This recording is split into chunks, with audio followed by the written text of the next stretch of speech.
어머니, 이제 모실 여력이 없어요. 남편 장례식이 끝난 날 저녁 며느리가 말했습니다. 월세 40만 원 반지하 계약해놨어요.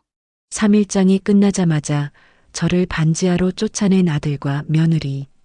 곰팡이 냄새나는 반지하 창문으로는 사람들 발을 보며 가슴이 찢어졌습니다. 하지만 그들은 몰랐습니다. 제 남편이 30년 전에 산 땅이 120억이 됐다는 걸, 그리고 자신들의 행동이 얼마나 큰 비극을 불러올지를요. 돈 앞에서 본색을 드러낸 그들과 끝까지 지켜낸 저. 이것은 반지하에서 시작된 120억 전쟁 이야기입니다. 사연 시작 전 무료로 하실 수 있는 구독과 좋아요 버튼 눌러주시면 여러분께 더 많은 사연 전해드리는데 큰 힘이 됩니다. 어디에서 듣고 계신지 댓글로 남겨주시면 더 반갑게 인사드릴게요. 저는 김정순입니다. 70살이죠. 남편 장례식장에서 저는 울지 못했습니다. 아들 부부가 흘리는 눈물을 보면서 오히려 속이 차가워졌어요. 며느리 은주가 휴지로 눈가를 닦는 모습을 봤습니다. 하지만 그 휴지엔 물기 하나 없었죠. 마른 휴지로 눈 비비는 신용만 하더라고요. 조문객들 앞에서만 그랬습니다. 사람들이 가고 나면 며느리는 핸드폰만 들여다봤어요. 쇼핑 사이트를 구경하는 걸 제가 똑똑히 봤습니다. 명품 가방이었죠. 3일장이 끝나던 날 저녁이었습니다. 장례식장 휴게실에서 아들 민수가 말했어요. 엄마, 우리 집 대출이 3억이 넘어요. 저희도 숨이 막혀서 어머니 모실 여력이 없어요. 순간 귀를 의심했습니다. 내 아들이 지금 무슨 말을 하는 건가 싶었죠. 며느리가 거들었습니다. 어머니도 이해하시죠? 요즘 금리가 얼마나 높은데요. 저희도 먹고 살기 빠듯해요. 빠듯하다고요? 작년에 유럽 여행 다녀오고 온 동네 자랑한 게 누구였나요? 그럼 내가 어디로 가란 말이니? 제 목소리가 떨렸습니다. 45년을 함께 산 남편을 보낸 지 3일째. 눈물도 마르지 않았는데 쫓겨나는 신세가 됐습니다. 아들이 서류 봉투를 꺼냈어요. 부동산 계약서였습니다. 월세 40만 원짜리 찾아놨어요. 보증금은 제가 댈게요. 종이를 펼쳐보니 주소가 적혀 있었습니다. 반지하였어요. 반지하라니. 평생 남편 뒷바라지하고 아들 대학 보내려고 김밥 말면서 손목 관절염 생긴 제가 이른에 반지하로 가야 한다니요. 민수야, 엄마가 너를 어떻게 키웠는데? 말을 끝맺지 못했습니다. 아들은 고개도 들지 않았어요. 며느리는 팔짱을 낀 채 시계만 봤죠. 시간 늦었네. 우리 애들 학원 끝났어요. 먼저 가볼게요, 어머니. 며느리가 일어서자 아들도 따라 일어났습니다. 엄마, 이번 주말에 이사 도와드릴게요. 그렇게 그들은 떠났습니다. 텅 빈 장례식장에 저 혼자 남았죠. 남편 영정사진이 저를 내려다봤습니다. 사진 속 남편도 서러워 보였어요. 이사 날이 왔습니다. 반지하 계단을 내려가는데 무릎이 아팠습니다. 15개 계단이 100개처럼 느껴졌죠. 문을 열자 곰팡이 냄새가 코를 찔렀습니다. 벽지는 누렇게 변해 있었고 군데군데 물이 샌 자국이 보였어요. 창문 밖으로는 사람들 발만 왔다 갔다 했습니다. 제가 사는 곳이 이제 딱 미치구나 싶었죠. 어머, 이사 오셨어요? 뒤에서 목소리가 들렸습니다. 옆집 사는 정욱이라고 자기를 소개했어요. 68이라더군요. 혼자 오셨어요? 짐은 제가 도와드릴게요. 고마웠습니다. 아들보다 처음 본 이웃이 더 따뜻했으니까요. 짐을 옮기면서 정욱이가 물었습니다. 가족은 없으세요? 아들이 있긴 한데. 바빠서요. 거짓말이었죠. 바쁜 게 아니라 관심이 없는 겁니다. 정욱이가 제 어깨를 토닥였어요. 요즘 자식들 다 그래요. 우리야 부모 모시는 게 당연했는데 요즘은 달라요. 그때 전화벨이 울렸습니다. 동생 정이었어요. 언니, 이사는 잘했어? 미안해. 내가 가야 하는데 손잡아야 해서. 괜찮아. 나 혼자 할 수 있어. 그나저나 언니 형부가 가지고 있던 화성 땅 있잖아. 거기 신도시 들어온다는 소문 들었어? 정욱이가 옆에서 듣고 있었는지 눈이 동그래졌습니다. 무슨 소문? 보상금 나온다고 난리던데. 언니는 몰랐어? 뉴스에도 나왔대. 전화를 끊고 나니 정욱이가 물었어요.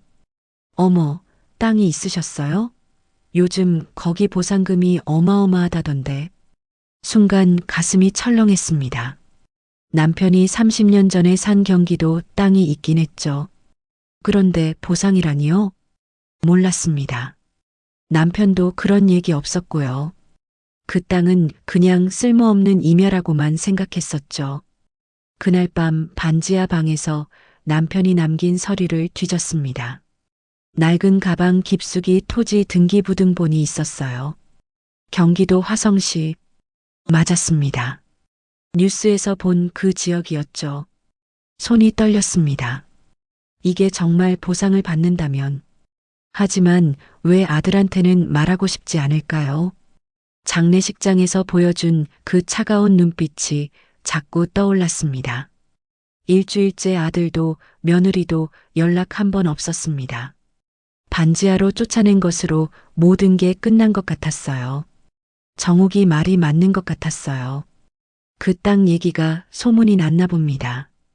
저는 등기부등본을 베개 밑에 숨겼습니다. 그리고 생각했죠. 이 종이 한 장이 제 운명을 어떻게 바꿀지 그땐 아직 몰랐습니다.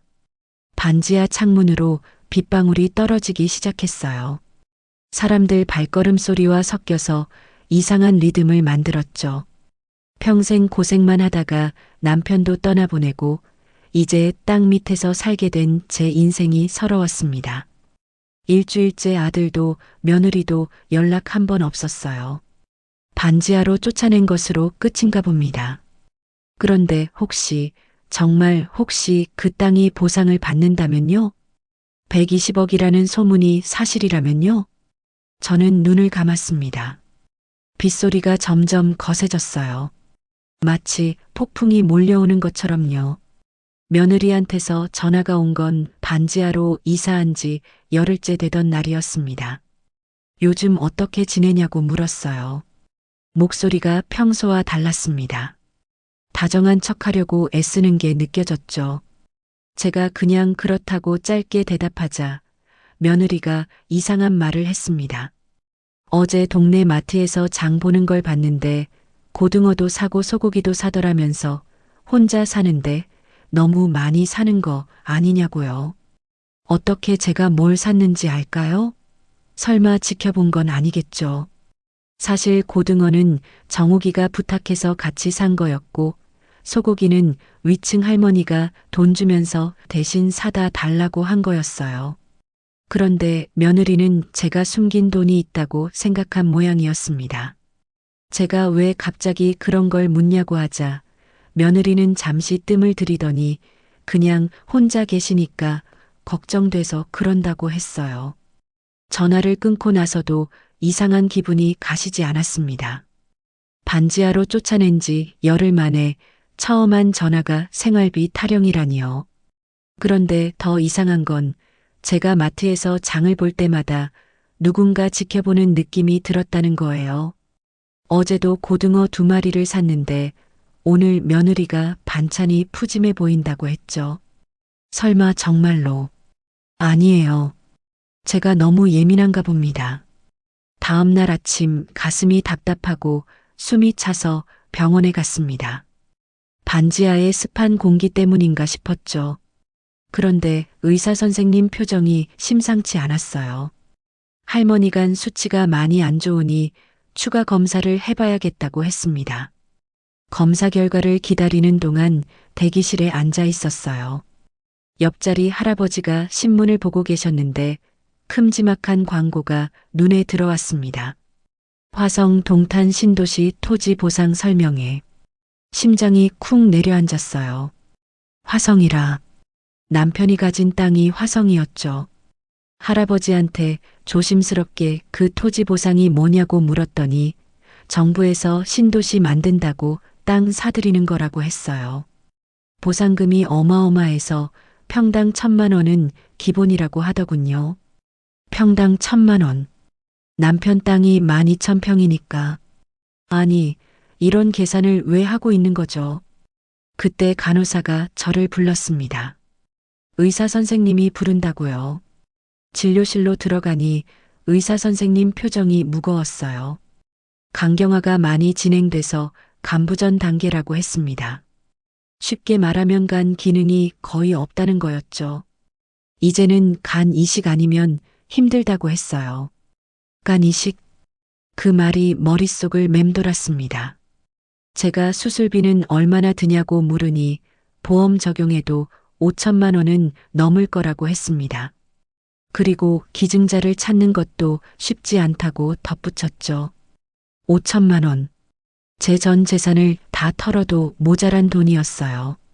병원을 나오면서 다리에 힘이 풀렸습니다. 벤치에 앉아 한참을 멍하니 있었죠. 간 이식을 못 받으면 얼마나 살 수 있을까요? 1년? 2년? 그리고 이 사실을 아들한테 말해야 할까요? 아니었습니다. 반지하로 쫓아낸 아들한테 이런 말을 할 수는 없었어요. 동정받고 싶지도 않았고요. 집으로 돌아오는 길에 부동산 중개소 앞을 지났습니다. 유리창에 붙은 전단지들이 보였죠. 화성 토지 긴급 매입, 최고가 보상, 즉시 현금 지급. 그때 누군가 제 어깨를 툭 쳤습니다. 정욱이었어요. 언니, 병원 다녀오셨어요? 안색이 안 좋네. 그냥 검사 좀 받고 왔어요. 정욱이가 제 손을 잡았습니다. 따뜻했어요. 언니, 혼자 끙끙 앓지 마세요. 힘든 일 있으면 말하고요. 고마웠습니다. 처음 본 지 열흘밖에 안 된 이웃이 가족보다 더 따뜻했으니까요. 집에 돌아와 남편 사진을 꺼내봤습니다. 여보, 나 많이 아픈가 봐요. 간 이식을 받아야 한대요. 사진 속 남편은 여전히 온화하게 웃고 있었죠. 그런데 수술비가 5천만 원이래요. 우리한테 그런 돈이 어딨어요. 눈물이 났습니다. 당신이 남긴 그 땅, 정말 보상금이 나온다면, 그럼 내가 수술 받을 수 있을까요? 그때 현관문 여는 소리가 들렸습니다. 깜짝 놀라 돌아봤더니 아무도 없었어요. 바람에 문이 덜컹거린 것뿐이었죠. 아니면 누군가 열쇠를 가지고 있는 걸까요? 불안했습니다. 서랍장을 열어 등기부등본이 있는지 확인했어요. 다행히 그대로 있었죠. 하지만 봉투 위치가 어제와 달랐습니다. 누군가 들어왔다 간 게 분명했어요. 그날 밤 잠을 이루지 못했습니다. 간부전이라는 병보다 며느리와 아들의 수상한 행동이 더 무서웠어요.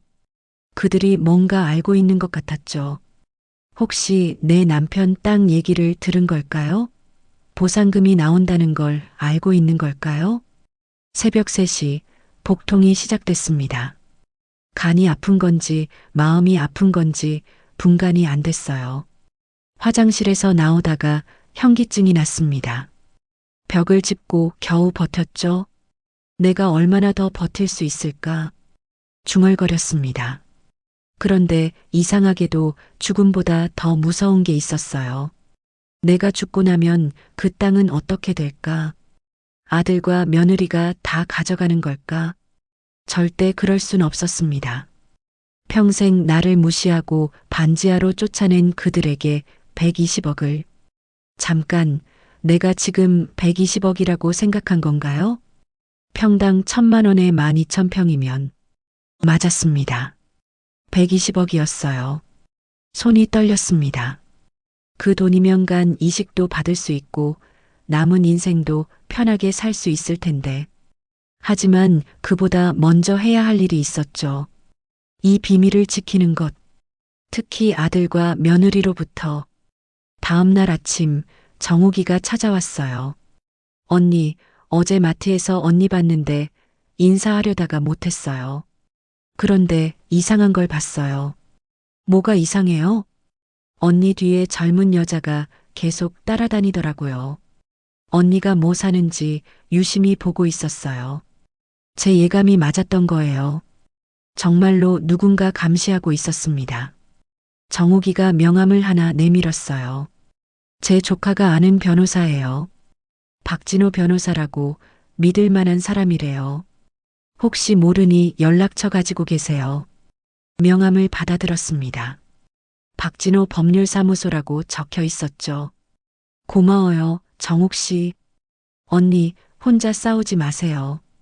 도와줄 사람이 있어요. 정욱이가 나간 뒤 저는 결심했습니다. 병원 대기실에서 본 그 전단지, 토지보상 설명회에 가봐야겠다고. 그리고 그 전에 등기부등본을 더 안전한 곳에 숨겨야겠다고. 부엌살통도, 옷장도, 서랍장도 다 안전하지 않았어요. 그럼 어디에? 그때 문득 좋은 생각이 났습니다. 정욱이네 집. 그래, 정욱이한테 맡기는 게 가장 안전할 것 같았어요. 하지만 그 전에 확인해야 할 게 있었죠. 정말로 120억이 맞는지, 그리고 그 돈을 내가 지킬 수 있는지, 혹시 내 남편 땅도 해당되는 건가? 그 생각만으로도 가슴이 두근거렸습니다. 120억? 그 돈이 정말 제 것이 된다면 모든 게 달라질 텐데. 병원에서 간부전 진단을 받은 다음 날이었습니다. 몸이 무거웠어요. 아침에 일어나는 것도 힘들었죠. 그래도 병원 예약 때문에 밖에 나가야 했습니다. 검사 결과를 더 자세히 듣기로 한 날이었거든요. 반지하를 나서려는데 현관문이 살짝 열려 있었습니다. 분명 어젯밤에 잠갔는데요. 가슴이 철렁했어요. 혹시 도둑이 든 건 아닐까 싶어서 집안을 둘러봤습니다. 이상했어요. 도둑이 들었다면 뭔가 없어져야 하는데 오히려 더 생긴 게 있었습니다. 부엌 식탁 위에 고급 과일 바구니가 놓여 있었거든요. 샤인 머스켓이랑 한라봉이 가득 들어 있었죠. 누가 놓고 간 걸까요? 그때 정욱이가 문을 두드렸습니다. 언니, 아까 언니네 며느리 봤어요. 뭔가 들고 나가던데. 며느리가 왔다 갔다고요? 제 허락도 없이 집에 들어왔단 말인가요? 열쇠를 어떻게 가지고 있는 거지? 정욱이가 걱정스러운 표정을 지었어요. 언니, 자물쇠 바꾸는 게 좋을 것 같아요. 이러다 큰일 날 수도 있어요. 병원에 다녀온 뒤 바로 자물쇠를 바꿨습니다. 열쇠 수리하는 아저씨가 와서 새 자물쇠를 달아줬죠. 이제야 좀 안심이 됐어요. 그런데 저녁이 되자 이상한 일이 또 일어났습니다. 서랍장 위치가 바뀌어 있었어요. 분명 벽에 붙여놨는데 삐뚤어져 있었죠. 누군가 서랍장을 옮겼다가 다시 놓은 것 같았습니다. 떨리는 손으로 서랍을 열었어요. 첫 번째 서랍, 두 번째 서랍, 모두 뒤죽박죽이었습니다. 누군가 뒤진 흔적이 확실했죠. 세 번째 서랍을 열었을 때 심장이 멎는 것 같았어요. 남편 일기장이 펼쳐져 있었거든요. 그것도 토지 관련 내용이 적힌 페이지예요. 1993년 7월 15일. 화성 땅 12,000평 구입. 언젠가는 큰 돈이 될 거다. 그 옆에 토지 등기부등본 복사본이 놓여 있었습니다. 제가 베개 밑에 숨겨둔 원본 말고 복사본이 따로 있었던 거예요. 남편이 여러 장 복사해 뒀나 봅니다. 며느리가 이걸 봤을 겁니다. 확실해요. 다음 날 아침 예상대로였습니다. 며느리가 찾아왔어요. 이번엔 보온 도시락 통을 여러 개 들고요. 어머니, 제가 반찬 좀 해왔어요. 혼자 계시니까 잘 못 드실 것 같아서. 며느리 표정이 달랐습니다. 억지로 웃고 있는 게 보였어요. 눈은 웃지 않는데 입만 웃고 있었죠. 반찬통을 부엌에 내려놓으면서 며느리가 슬쩍 물었습니다. 어머니, 혹시 아버님이 남기신 것들 정리는 다 하셨어요? 제가 아직 안 했다고 하자 며느리가 친절하게 말했어요. 제가 도와드릴게요. 혼자 하시기 힘드실 텐데. 도와준다고요? 뒤지고 싶다는 말이겠죠. 괜찮아. 천천히 할 거야. 며느리가 실망한 표정을 지었습니다. 하지만 곧 다시 웃으며 말했어요. 그래도 중요한 서류 같은 건 잘 보관하셔야 해요. 습기 많은데 두면 상해요. 중요한 서류라. 토지 등기부등본을 찾고 있는 게 분명했습니다. 며느리가 돌아간 뒤 전화가 왔어요. 아들이었습니다. 엄마, 은주가 반찬 갖다 드렸다면서? 응. 앞으로 자주 갈 거래. 엄마 혼자 계시니까. 이상했어요. 반지하로 쫓아낼 때는 그렇게 차가웠던 사람들이 왜 갑자기 이러는 걸까요? 그날 밤 정욱이네 집에 갔습니다. 정욱 씨, 이거 좀 맡아줄 수 있어요? 등기부등본 원본을 건넸어요. 정욱이가 걱정스러운 얼굴로 물었습니다. 언니, 정말 괜찮아요? 병원은 다녀왔고요. 간 이식을 받아야 한대요. 수술비가 5천만 원이 넘는다고. 정욱이가 제 손을 꼭 잡았습니다. 언니, 그 땅 보상금 받으면 수술 받을 수 있잖아요. 희망을 가지세요. 희망이라. 과연 제가 그 돈을 받을 수 있을까요? 다음 날 며느리가 또 왔습니다. 이번엔 한약을 들고요. 어머니 안색이 안 좋아 보여서 한약 지어왔어요. 몸보신하세요. 한약이라고요? 제가 간이 나빠서 약도 함부로 못 먹는데요. 하지만 며느리는 그런 건 관심 없었겠죠. 며느리가 한약을 끓이면서 슬쩍 말했습니다. 어머니, 제가 어제 민수한테 들었는데요. 민수는 제 아들 이름이에요. 아버님이 예전에 땅을 사셨다면서요? 화성 쪽에 왔구나 싶었습니다. 드디어 본색을 드러내는구나. 아들한테 들었다는 건 거짓말이겠죠. 자기가 서랍 뒤지다가 찾은 걸 아들한테 말한 게 맞을 거예요. 제가 모르는 척하자 며느리가 다시 물었어요. 혹시 그 땅 서류 같은 거 있으면 저희가 보관해 드릴게요. 여기 보안도 안 좋고 습하잖아요. 없어. 그런 거 없어. 며느리 얼굴이 굳어졌습니다. 정말요? 아버님이 뭔가 남기셨을 것 같은데. 없다니까. 며느리가 부엌을 나가면서 거실을 둘러봤어요. 서랍장, 옷장, 침대 밑까지 시선이 닿는 곳마다 확인하는 게 보였죠. 그때 며느리 핸드폰이 울렸습니다. 며느리가 전화를 받으며 부엌으로 나갔어요. 목소리를 낮췄지만 제 귀에는 들렸습니다. 응, 나 지금 어머니 댁에 있어. 잠시 침묵이 흐르더니 며느리가 다시 말했어요. 서랍장 다 뒤져봤는데 일기장에 땅 얘기는 있는데 정확한 서류는 없어. 등기부등본 원본을 못 찾겠어. 또 잠시 멈췄다가 며느리 목소리가 조금 날카로워졌습니다. 알았어, 알았다고. 내가 더 찾아볼게. 분명 어디 숨겨놨을 거야. 아들과 통화하는 거였습니다. 둘이 짜고 토지 서류 원본을 찾고 있었던 거예요. 제 가슴이 쿵쿵 뛰었습니다. 분노인지 두려움인지 알 수 없는 감정이 밀려왔죠. 며느리가 전화를 끊고 다시 들어왔습니다. 새초롬한 표정으로 제 옆에 앉더니 걱정스러운 듯 눈썹을 찌푸렸어요. 어머니, 그런데 요즘 건강은 괜찮으세요? 목소리는 다정했지만 눈빛은 차가웠습니다. 마치 제 대답을 떠보는 것 같았죠. 진심으로 걱정해서 묻는 게 아니라 뭔가 다른 의도가 있어 보였어요. 갑자기 건강을 묻다니 왜 그럴까요? 혹시 제가 병원에 다니는 걸 알고 있는 건 아닐까요? 제가 왜 묻냐고 하자 며느리가 손을 흔들며 아무것도 아니라는 듯 웃었습니다. 하지만 그 웃음이 어색했어요. 억지로 지어낸 것 같았죠.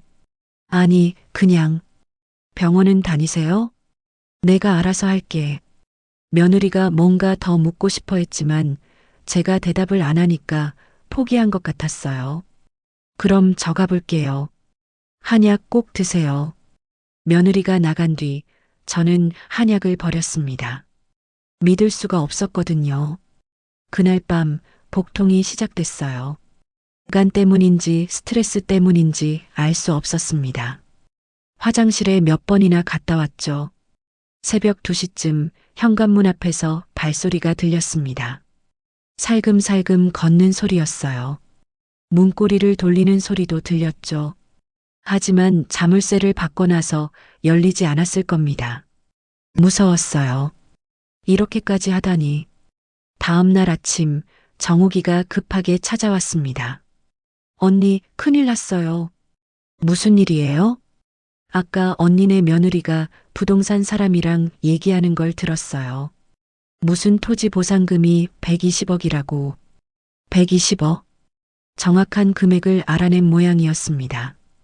그리고 언니가 간 이식 받아야 한다는 것도 아는 것 같았어요. 어떻게? 병원에 전화해서 물어본 모양이에요. 며느리라고 하니까 알려줬나 봐요. 분노가 치밀어 올랐습니다. 제 병까지 캐고 다녔다니요. 정욱이가 명함을 다시 건넸어요. 언니, 이제 정말 변호사 만나보세요. 박진호 변호사요. 내일 시간 낼 수 있대요. 더는 미룰 수 없었습니다. 이대로 가다간 정말 큰일 날 것 같았어요. 알겠어요. 내일 만나볼게요. 그날 오후 아들이 찾아왔습니다. 얼굴이 상기되어 있었어요. 며느리한테 들은 모양이었죠. 엄마, 우리 할 얘기가 있어요. 무슨 얘기? 아들이 잠시 머뭇거리더니 입을 열었어요. 아버지가 화성에 땅을 가지고 계셨다면서요? 누가 그래? 은주가. 아니, 제가 아버지 일기장을 봤어요. 일기장을 봤다고요? 며느리가 뒤진 걸 아들도 알고 있었던 거네요. 그래서 엄마, 그 땅이 지금 개발 지역에 들어갔대요. 보상금이. 아들이 말을 멈췄습니다. 차마 금액을 말하기가 부담스러운 모양이었어요. 보상금이 얼마든 그게 너랑 무슨 상관이야? 아들 얼굴이 붉어졌습니다. 엄마, 저도 아버지 아들이에요. 당연히 권리가 있죠. 내 아버지가 돌아가실 때 너한테 뭐라고 했는지 알아? 아들이 고개를 들었어요. 엄마 잘 모시라고 했어.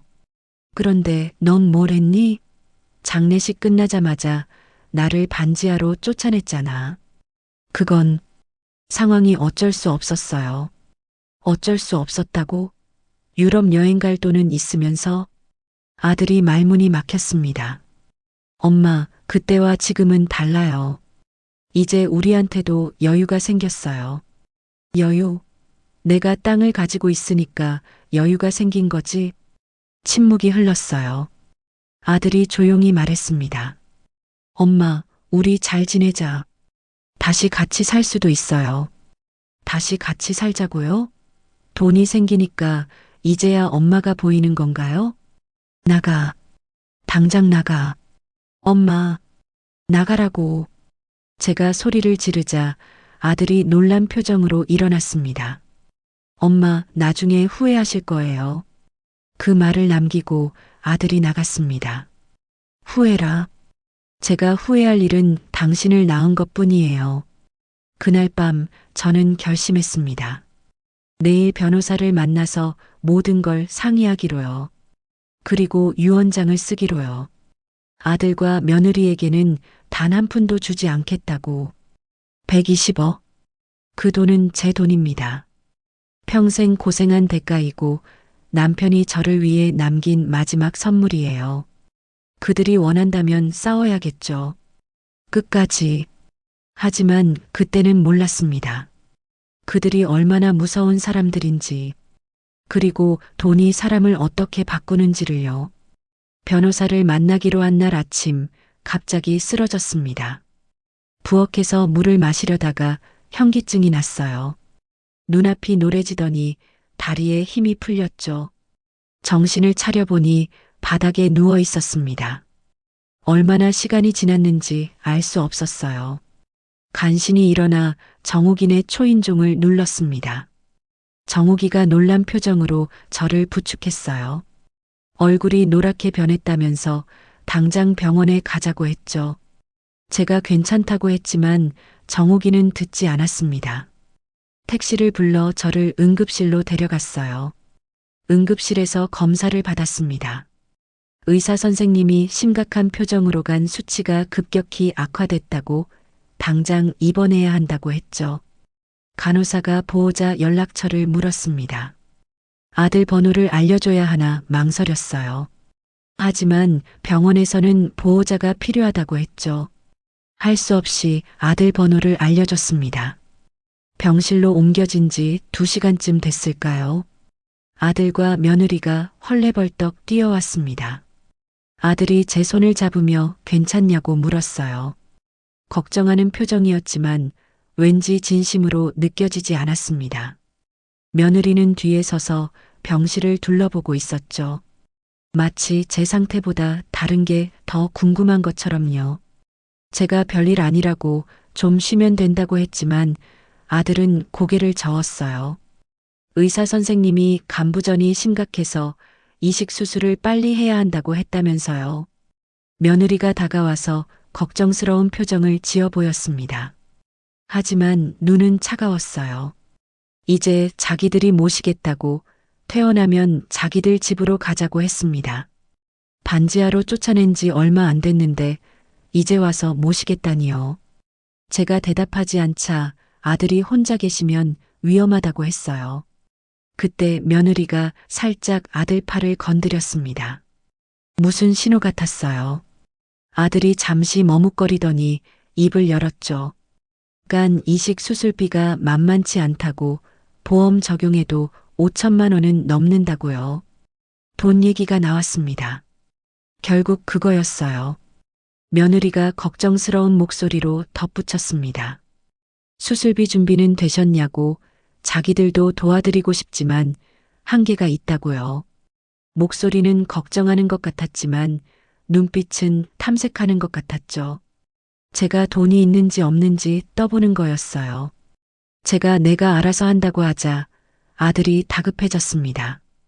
엄마가 무슨 돈이 있냐고 연금으로는 턱도 없다고 했어요. 그때 병실 문이 열렸습니다. 의사 선생님이 들어왔어요. 의사 선생님이 보호자분들 계셔서 잘 됐다며 차트를 보면서 설명했습니다. 간부전 말기라고 빨리 이식하지 않으면 6개월도 힘들다고요. 며느리 얼굴이 묘하게 변했습니다. 6개월이라는 말을 듣자 눈빛이 달라졌어요.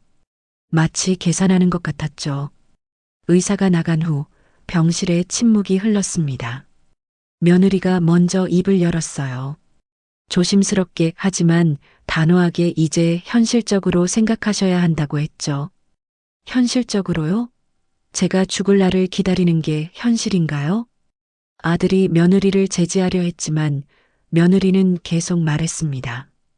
수술비도 문제지만 기증자 찾는 것도 쉽지 않다고 혹시 어머니가 가지고 계신 재산이 있으면 지금이라도 정리하는 게 좋겠다고요. 아들이 놀라서 며느리를 쳐다봤습니다. 하지만 말리지는 않았어요. 오히려 궁금한 표정으로 저를 봤죠. 그때 정욱이가 병실로 들어왔습니다. 정욱이가 제 손을 잡으며 괜찮냐고 물었어요. 따뜻했습니다. 가족보다 더 가족 같았죠. 며느리가 정욱이를 불편한 눈빛으로 봤습니다. 방해꾼이 왔다는 표정이었어요. 가족끼리 얘기 중이었다고 차갑게 말했지만 정욱이는 물러서지 않았어요. 자기가 언니 보호자 역할을 하고 있다고 병원에서도 자기 연락처를 등록했다고 했죠. 며느리 얼굴이 굳어졌습니다. 그날 밤 아들과 며느리가 돌아간 후 정욱이가 말했어요. 저 며느리 눈빛을 봤냐고 무섭다고 6개월이라는 말 듣고 안심하는 것 같았다고요. 저도 봤다고 했습니다. 정욱이가 목소리를 낮췄습니다. 오늘 토지공사에서 전화가 왔는데 제 남편 땅 보상금이 확정됐다고 했어요. 얼마냐고 물으니 120억이라고 했습니다. 120억? 확정이었습니다. 정욱이가 제 손을 꽉 잡았어요. 그 돈으로 수술받고 건강 회복하라고, 남은 인생 행복하게 살라고 했죠. 눈물이 났습니다. 처음 만난 지 얼마 안 된 이웃이 진짜 가족이었어요. 다음 날 아침 병실이 소란스러웠습니다. 며느리가 변호사를 데리고 왔어요. 재산 상속 관련해서 미리 정리하면 좋을 것 같다면서요. 변호사가 서류를 꺼냈습니다. 제가 이게 뭐냐고 물으니 며느리가 태연하게 말했습니다. 어머니가 돌아가시면 복잡해지니까 미리 정리하자는 거라고요. 돌아가시면이라니. 아직 살아있는 사람한테 이런 말을 하다니요. 아들은 고개를 숙이고 있었습니다. 며느리 말을 막지도 동의하지도 않고 그저 침묵했죠. 제가 낮은 목소리로 나가라고 했습니다. 며느리가 이성적으로 생각하라고 했지만 제가 소리를 질렀어요. 간호사가 달려왔습니다. 환자분 안정 취하셔야 한다며 보호자들 나가달라고 했죠. 며느리가 변호사와 함께 나가면서 중얼거렸습니다. 저렇게 고집 부리다가 혼자 죽으면 어쩔 거냐고요. 들렸습니다. 다 들렸어요. 그날 오후 정욱이가 데려온 박진호 변호사를 만났습니다. 변호사가 물었습니다. 토지 보상금 확정 통지서 받으셨냐고요. 120억 맞다고 했더니, 그런데 할머니가 돌아가시면 자녀에게 상속되는 게 맞다고 했어요. 하지만 살아계실 때 재단을 만들거나 기부를 하시면 그들은 한 푼도 못 받는다고 했죠. 희망이 생겼습니다. 제가 혹시 그들이 제 정신이 온전하지 않다고 주장하면 어떡하냐고 물으니 변호사가 걱정 말라며 의사소견서, 정신감정서 다 받아놓겠다고 했어요. 그때 병실 문이 벌컥 열렸습니다. 며느리가 서 있었어요. 얼굴이 붉게 달아올라 있었죠. 지금 뭐 하시는 거냐고 박진호 변호사를 노려보며 당신은 누구냐고 물었습니다. 변호사가 자기는 할머니 법률 대리인이라며 명함을 내밀었어요. 며느리 손이 떨렸습니다. 분노인지 두려움인지 알 수 없었죠. 며느리가 우리가 가족인데 왜 이러냐고 했습니다. 가족이라고요? 그 말이 가장 듣기 싫었습니다. 제가 차갑게 말했습니다. 가족은 반지하로 쫓아내지 않아. 며느리가 이를 악물었어요. 그 표정, 평생 잊지 못할 것 같았습니다. 병원에서 퇴원한 다음 날부터 며느리가 매일 찾아왔습니다. 아침 8시만 되면 초인종이 울렸어요. 문을 열면 며느리가 보온 도시락 통을 들고 서 있었죠. 미역국, 갈비찜, 전복죽. 매일 다른 음식을 가져왔습니다. 처음엔 문전박대했어요. 필요 없다고 가져가라고 했죠. 하지만 며느리는 물러서지 않았습니다. 현관 앞에 놓고 가겠다면서 매일 음식을 두고 갔어요. 정욱이가 걱정스럽게 말했습니다. 언니, 저 며느리가 왜 저러는지 뻔히 보이는데 조심하세요. 저도 알고 있었어요. 하지만 몸이 약해지니 혼자 밥 해먹기도 힘들었죠. 결국 며느리가 가져온 음식을 먹게 됐습니다. 일주일쯤 지났을까요? 며느리가 반찬을 놓으면서 슬쩍 말했습니다. 어머니, 병원비는 준비되셨어요? 또 돈 얘기였습니다. 제가 대답하지 않자 며느리가 계속 말했어요. 자기가 알아봤는데 간 이식 수술은 최소 5천만 원이고 좋은 병원에서 하려면 1억도 넘는다고요. 어머니 연금으로는 불가능하다면서 걱정하는 척했죠. 내가 알아서 할게. 어머니, 혹시 은행에서 연락 온 거 없으세요? 은행이라니요? 왜 은행을 묻는 걸까요? 토지 보상금 받으면 은행에서 연락 온다던데요. 투자 상품 권유하려고요. 며느리가 제 눈을 뚫어지게 쳐다봤습니다. 제가 보상금을 받았는지 확인하려는 거였어요. 그런 거 없어. 정말요? 아버님이 화성에 땅 가지고 계셨잖아요. 이제 대놓고 묻는군요. 그 땅은 쓸모없는 임야야. 보상 같은 거 안 나와. 며느리 눈빛이 변했습니다. 제가 거짓말하는 걸 알고 있다는 표정이었죠. 어머니, 제가 확인해 봤는데 그 지역 전체가 개발지구래요.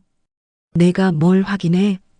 아버님 일기장에 적혀 있던 집원으로 조회해 봤어요. 일기장을 봤다고 대놓고 말하는군요. 이제 숨길 것도 없다는 건가요? 며느리가 한숨을 쉬며 말했습니다. 어머니, 우리가 남인가요? 그 돈으로 어머니 수술도 하고 우리도 좀 숨통 트이게 살면 안 되냐고요.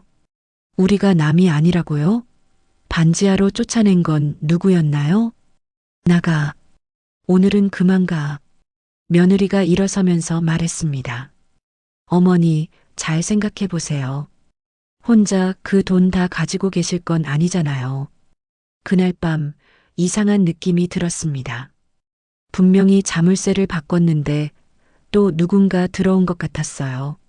쌀통 위치가 살짝 바뀌어 있었고 서랍장 손잡이에 먼지가 닦여 있었죠. 정욱이네 맡겨놓은 등기부등 보니 걱정됐습니다. 다음날 정욱이를 만나 물었어요. 서류 잘 있죠? 당연하죠. 제 금고에 넣어뒀어요. 걱정 마세요. 그런데 정욱이가 이상한 얘기를 했습니다. 언니, 어제 이상한 사람이 저한테 왔어요. 누가요? 언니네 며느리 친구라고 하던데 언니가 치매기가 있는지 물어보더라고요. 치매라니요? 정욱이가 화난 표정으로 말했습니다. 그래서 언니가 얼마나 정정한지 매일 신문도 읽고 일기도 쓴다고 했다고요. 그랬더니 그 여자가 실망한 표정으로 돌아갔다고 했습니다. 이제 제 정신 상태까지 의심하는 거였어요. 아마 제가 정신이 온전하지 않다고 주장하려는 모양이었죠. 며칠 후 병원 검진을 받으러 갔습니다. 의사 선생님이 걱정스러운 표정으로 말했어요. 간 수치가 계속 나빠지고 있다고, 정말 시간이 없다고요. 기증자는 찾으셨어요? 아직. 가족 중에 혈액형이 맞는 분이 있으면 검사해 보세요. 가족이라. 아들이 있긴 하지만 그가 저를 위해 간을 줄까요?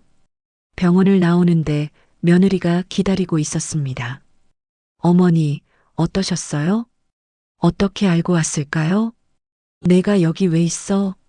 병원에서 보호자한테 연락 왔어요. 보호자 연락처를 정욱이로 바꿨는데 어떻게 연락을 받았을까요? 며느리가 걱정스러운 표정을 지었습니다. 하지만 눈은 웃고 있었어요.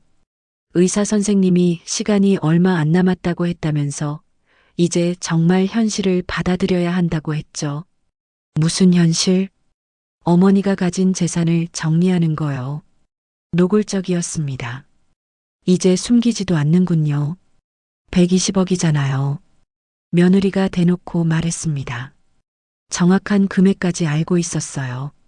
어떻게 알았어? 다 알아요. 토지공사 직원한테 확인했어요. 어떻게 확인했을까요? 개인정보인데. 며느리가 제 팔을 잡았습니다. 차가운 손이었어요. 어머니, 우리 잘해봐요. 민수도 어머니 걱정 많이 해요. 민수가 걱정한다고요? 장례식장에서 차갑게 돌아서던 그 아들이요? 집에 돌아와서 박진호 변호사에게 전화했습니다. 변호사님, 빨리 서류 작성해야 할 것 같아요. 무슨 일 있으셨어요? 며느리가 토지공사 직원한테 제 보상금 정보를 알아냈대요. 그건 불법이에요. 개인정보 유출이죠. 고소할 수 있나요? 증거만 있으면 가능합니다. 증거라. 며느리가 말로만 했으니 증거가 없었어요. 그날 밤 복통이 심해졌습니다. 화장실에 갔다가 쓰러질 뻔했어요. 간신히 침대로 돌아왔는데 현관문 여는 소리가 들렸습니다.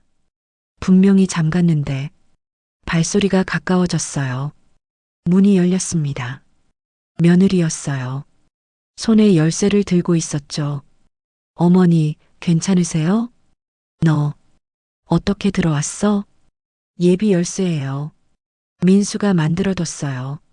아들이 몰래 열쇠를 만들어뒀다니요. 며느리가 다가왔습니다. 제 이마에 손을 대더니 열이 많이 난다고 했어요. 병원에 가자고 했지만 거절했습니다. 어머니, 이러다 정말 큰일 나요. 내가 죽기를 바라는 거 아니야? 제가 직설적으로 물으니 며느리가 놀란 표정을 지었습니다. 하지만 금세 다시 태연해졌어요. 어머니, 그런 말씀하시면 섭섭하죠. 그럼 왜 상속 포기 각서를 들고 왔어? 그건 미리 준비하자는 거였어요. 내가 죽기도 전에 며느리가 말문이 막혔습니다. 그때 정욱이가 문을 두드렸어요. 언니 괜찮아요? 정욱이가 들어와서 며느리를 봤습니다. 날카로운 눈빛이었죠. 새벽에 무슨 일이세요?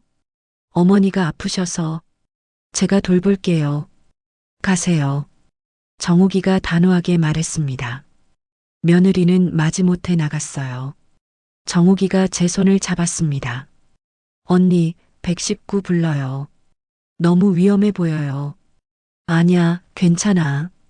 언니, 그 며느리가 열쇠 가지고 있는 거 알아요? 응, 방금 알았어. 내일 당장 자물쇠 또 바꿔요. 그리고 CCTV도 달아요. 정욱이 말이 맞았습니다. 이제는 정말 조심해야 할 때였어요. 다음 날 아침 아들이 찾아왔습니다. 얼굴이 수척해 보였어요. 잠을 못 잔 것 같았죠. 은주한테 들었다며 어제 많이 아프셨다고 걱정하는 척 했습니다. 제가 이제 와서 걱정하지 말라고 하자 한숨을 쉬었어요. 그러더니 이제 솔직하게 얘기하자고 했습니다. 아버지 땅이 120억 맞냐고 단도직입적으로 물었죠. 제가 그래서 어쩔 거냐고 하니 자기도 아버지 아들이니까 상속권이 있다고 했어요.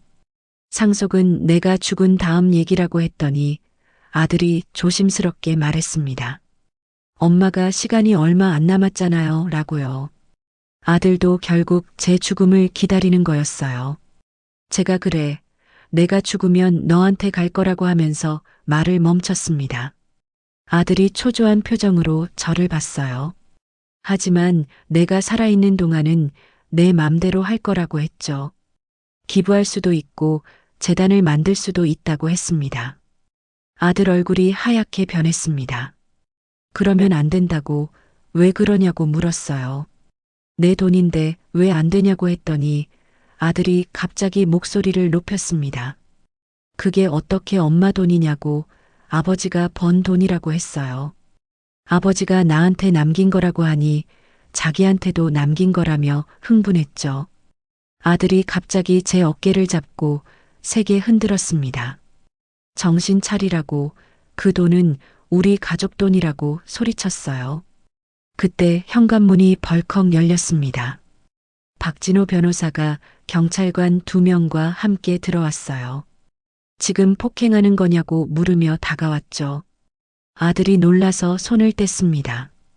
변호사가 제게 다가와 괜찮냐고 물었어요.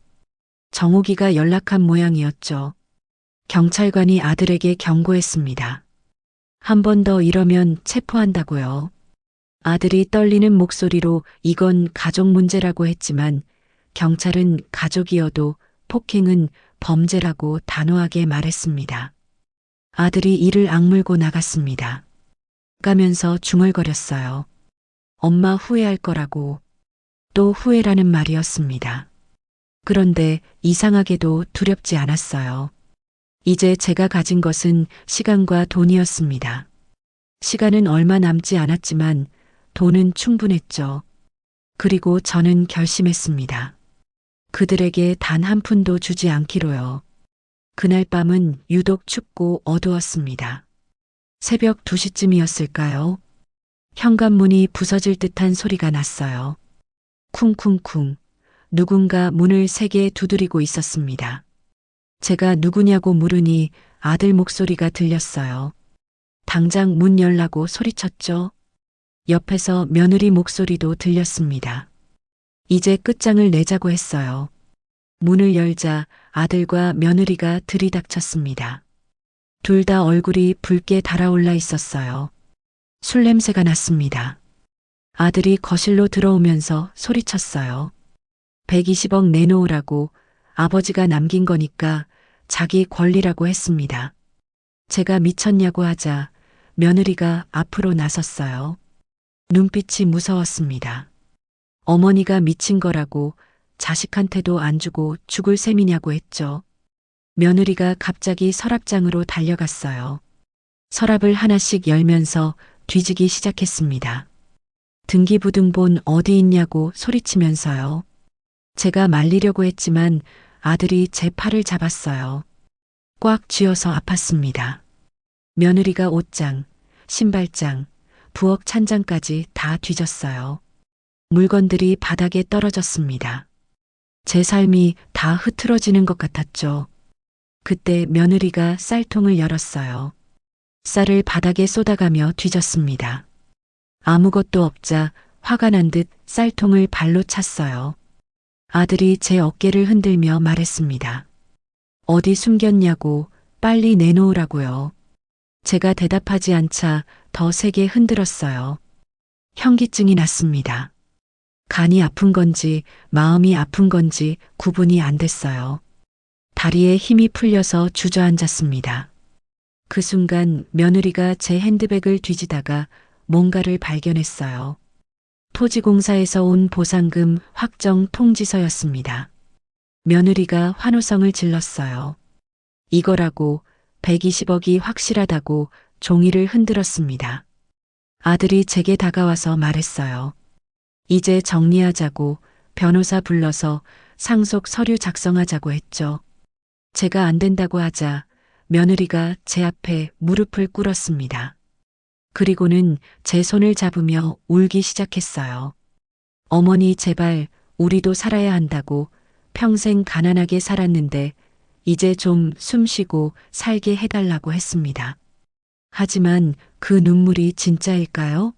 저는 믿을 수 없었어요. 제가 고개를 젓자 며느리가 갑자기 표정을 바꿨습니다. 차가운 목소리로 말했죠. 어차피 6개월도 못 사실 거면서 왜 그러냐고, 죽어서 그 돈 어디 쓸 거냐고요.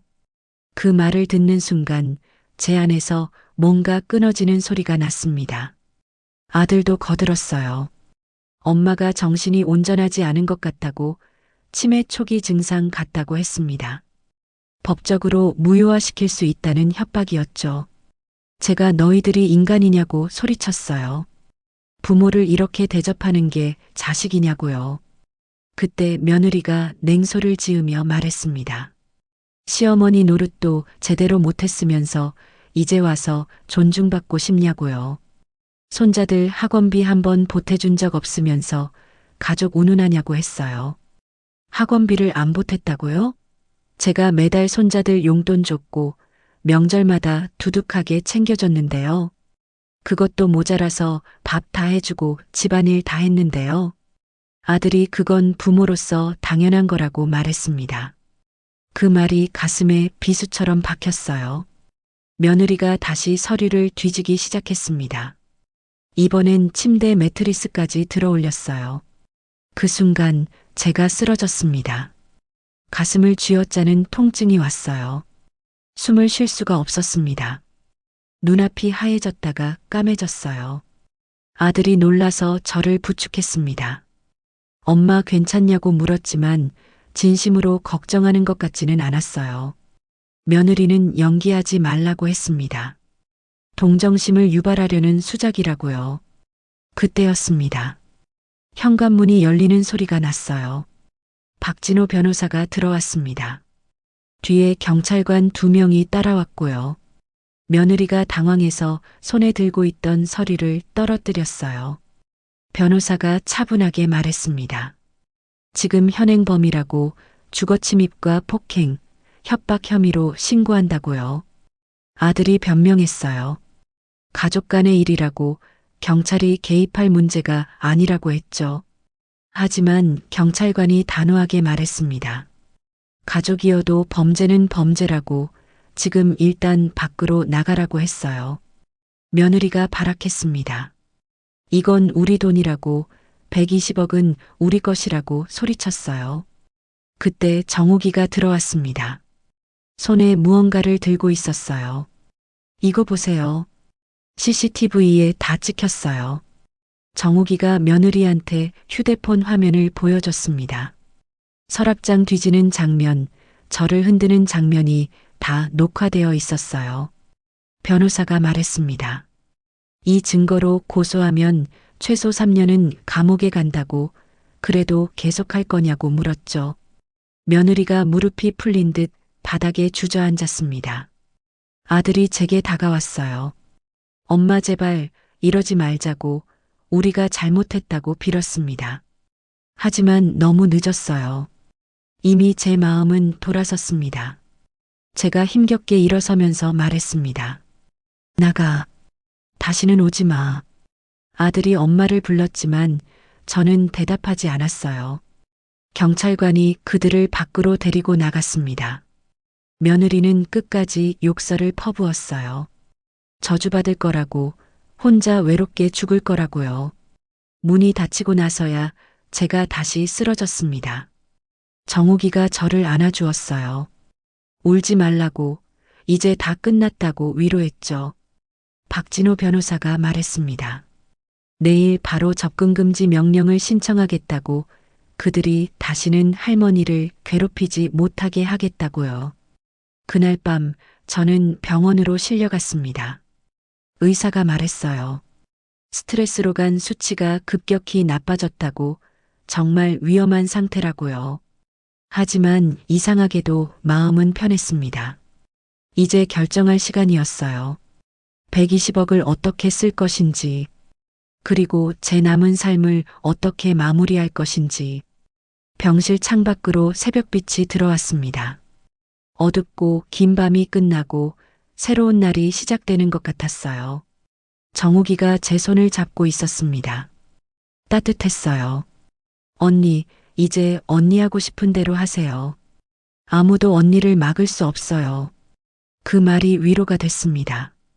저는 눈을 감았어요. 그리고 생각했죠. 남편이 하늘에서 뭐라고 할까? 아마 잘했다고, 당신이 옳다고 말해줄 것 같았어요. 그런데 그때 밖에서 누군가 우는 소리가 들렸습니다. 아들이었어요. 복도에서 울고 있었던 거죠. 진짜 눈물일까요? 아니면 연기일까요? 이제는 알 수가 없었습니다. 그리고 알고 싶지도 않았어요. 병원에서 일주일을 보냈습니다. 그동안 박진호 변호사가 모든 걸 준비했어요. 접근금지 명령이 내려졌고 아들과 며느리는 제게서 100m 이내로 접근할 수 없게 됐죠. 변호사가 충격적인 사실들을 알려줬습니다. 며느리가 토지공사 직원에게 돈을 주고 제 개인정보를 빼냈다는 증거를 찾았다고요. 그 직원이 자백했다고 했습니다. 뇌물수수와 개인정보 유출로 둘 다 처벌받게 됐어요. 더 놀라운 건 며느리의 소비 내역이었습니다. 변호사가 조사한 결과 지난 3년간 며느리가 명품에 쓴 돈이 2억이 넘었다고 했어요. 그것도 아들 월급으로는 불가능한 금액이었죠. 알고 보니 제가 생활비로 준 돈, 아들 명의로 받은 대출, 심지어 사채까지 동원해서 명품을 샀던 거였습니다. 아들은 아내가 그렇게 많은 명품을 사는 줄도 몰랐다고 했어요. 저를 반지하로 쫓아낸 진짜 이유는 허영심 때문에 만든 빚이었던 거예요. 변호사가 이 모든 자료를 아들에게 보냈다고 했습니다. 그리고 3일 후 아들이 병원에 찾아왔습니다. 경찰이 함께였어요. 접근금지 명령 때문에 경찰 동행 하에만 면회가 허용됐죠. 병실 문이 열리자 아들이 들어왔습니다. 그런데 예전과 달랐어요. 허세와 욕심으로 가득했던 눈빛이 사라지고 뭔가 깨달은 사람의 얼굴이었죠. 아들이 제 앞에 무릎을 꿇었습니다. 그리고 울기 시작했어요. 진짜 눈물이었습니다. 엄마, 제가 이렇게 된 건 은주 탓만이 아니에요. 제 욕심이었어요. 엄마가 늘 말씀하셨잖아요. 사람은 마음이 가난하면 아무리 돈이 있어도 불행하다고. 그런데 저는 그걸 잊고 살았어요. 저를 용서하지 않으셔도 돼요. 다만 기회를 주세요. 엄마 정말 잘못했다고, 돈에 눈이 멀어서 엄마를 엄마로 보지 못했다고 빌었어요. 변호사가 보여준 자료를 보고 자기 자신이 너무 부끄러웠다고, 엄마를 반지하로 보내고 명품백을 사던 자기가 인간이 아니었다고 했습니다. 그때 변호사가 말했어요. 아들 씨가 과거 소비 내역을 모두 인정했다고, 명품 구매와 호화 여행에 쓴 돈이 2억이 넘는다고요. 그 돈이면 어머니를 충분히 모실 수 있었다고 했죠. 아들이 고개를 들지 못했습니다. 제가 울었어요. 내 아들이 이렇게까지 타락했었다니. 그런데 아들이 더 놀라운 말을 했습니다. 엄마 몰래 며칠 전 검사 받았어요. 혹시라도 안 맞을까봐 무서웠거든요. 그런데 결과가 너무 잘 맞는다고 하더라고요. 그때 깨달았어요. 이건 하늘이 제게 엄마를 살릴 마지막 기회를 준 거라고. 순간 숨이 멎는 것 같았어요. 혈액형도 맞고 검사도 다 받았어요. 제가 줄 수 있어요. 아들이 계속 말했습니다. 엄마한테 받은 건 생명인데 자기는 엄마를 죽을 곳으로 보냈다고. 이제라도 갚고 싶다고, 제발 받아달라고 빌었어요. 며느리는 어떻게 됐냐고 물으니 이혼하기로 했다고 했습니다. 돈만 아는 여자와는 더 이상 살 수 없다고, 이제야 깨달았다고 했어요. 며느리는 끝까지 발악했다고 합니다. 이건 가족 돈이라고, 자기도 권리가 있다고 소리쳤다고요. 그때 변호사가 며느리에게 일침을 놓았답니다. 가족이면 의무부터 다했어야죠.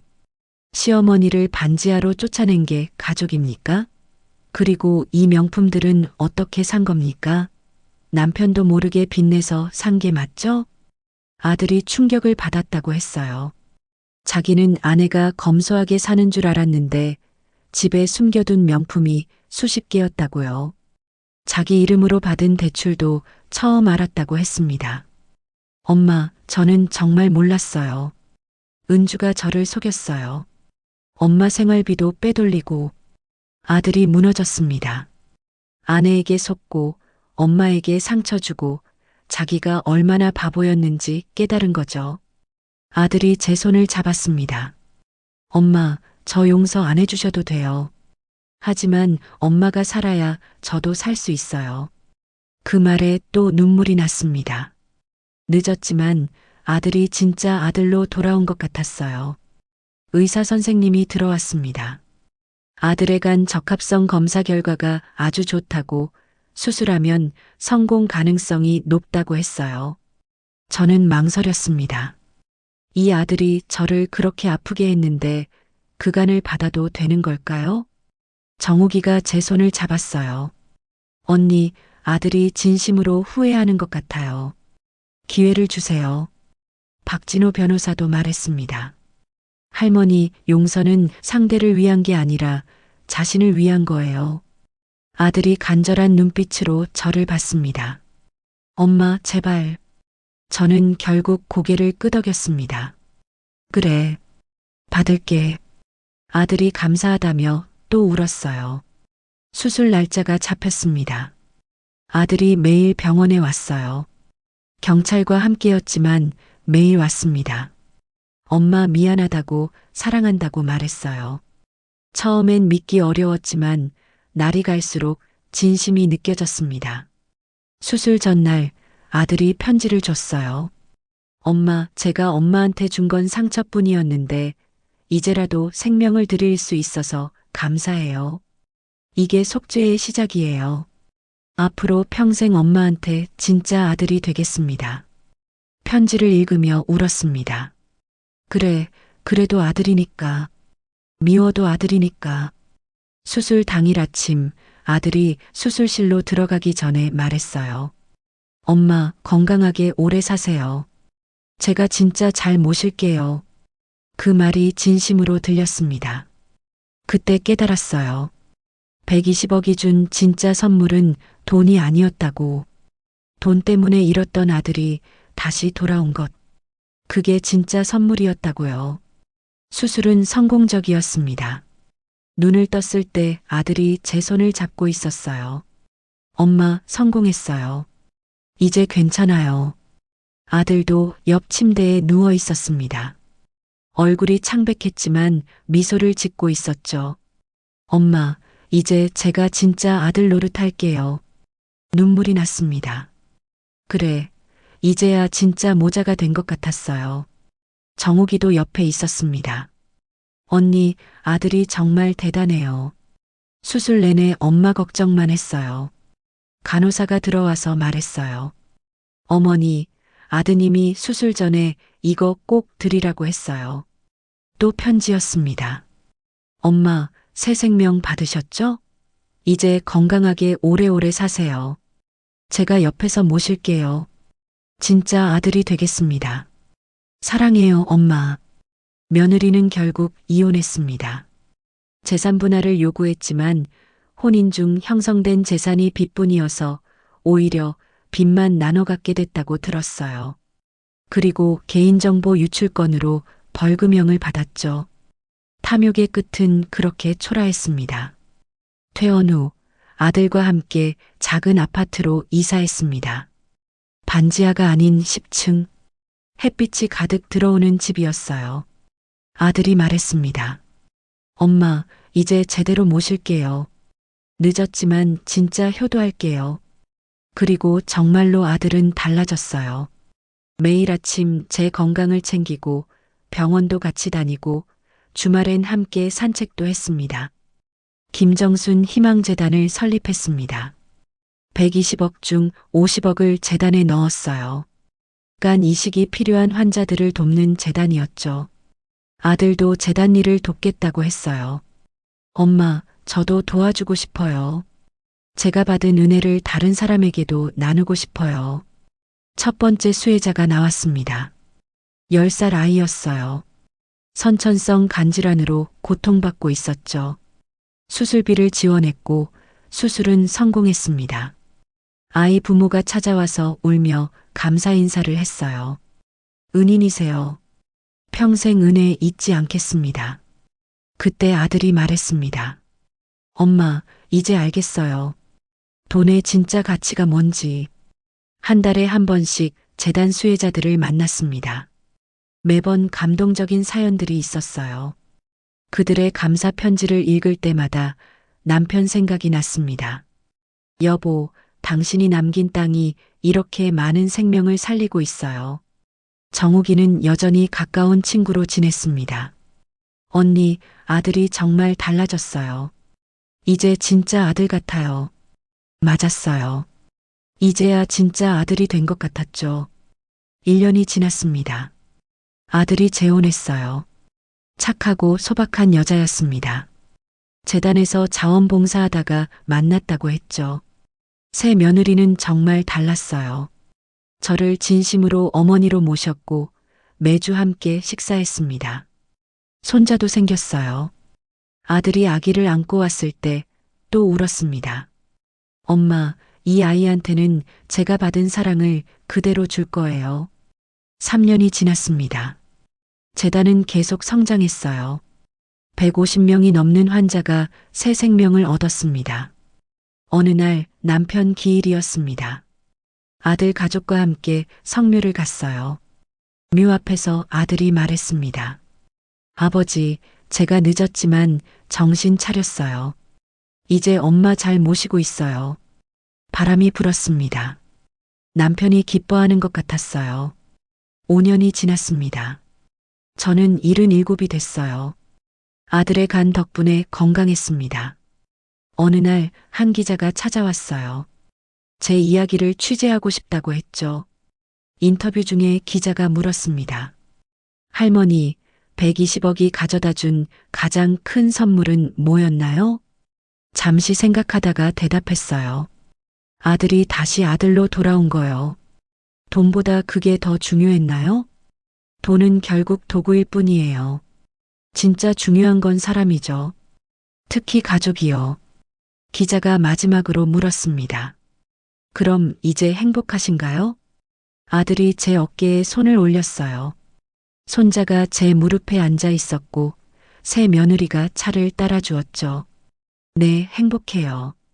늦게나마 찾은 행복이지만 진짜 행복이에요. 평생 하고 싶었던 여행도 다녔습니다. 아들과 함께 유럽을 갔어요. 파리 에펠탑 앞에서 아들이 말했습니다. 엄마, 사랑해요. 앞으로 더 잘할게요. 이미 충분해. 너무 잘하고 있어. 제주도에도 갔고 경주도 갔습니다. 갈 때마다 아들이 제 손을 잡아줬어요. 정말 효자가 됐습니다. 어느 날 아들이 물었어요. 엄마, 제가 그때 그렇게 나쁘게 했는데 정말 용서돼요? 그럼 내가 강까지 줬잖아. 그보다 큰 사랑이 어딨어. 아들이 울었습니다. 엄마, 정말 감사해요. 이제 저는 압니다. 120억은 시험이었다는 걸. 그 시험을 통해 잃었던 아들을 되찾았고 진짜 가족의 의미를 알게 됐어요. 돈 앞에서 무너졌던 아들이 돈을 버리고 생명을 선택했을 때 그때 진짜 아들이 된 거였어요. 남편이 남긴 120억. 그 돈은 우리를 시험했고 갈라놓았다가 다시 하나로 만들어졌습니다.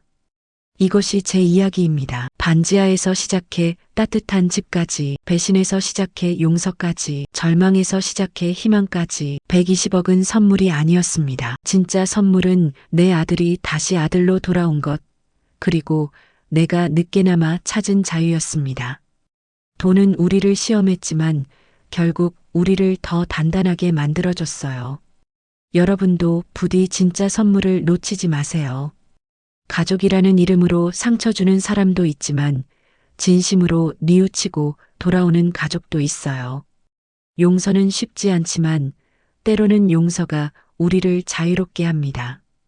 70에도 80에도 우리 인생의 주인은 우리 자신입니다. 제 이야기를 들어주셔서 감사합니다. 오늘 이야기가 마음에 드셨다면 좋아요와 구독 부탁드립니다. 다음에도 더 깊은 울림을 드리는 이야기로 찾아뵙겠습니다.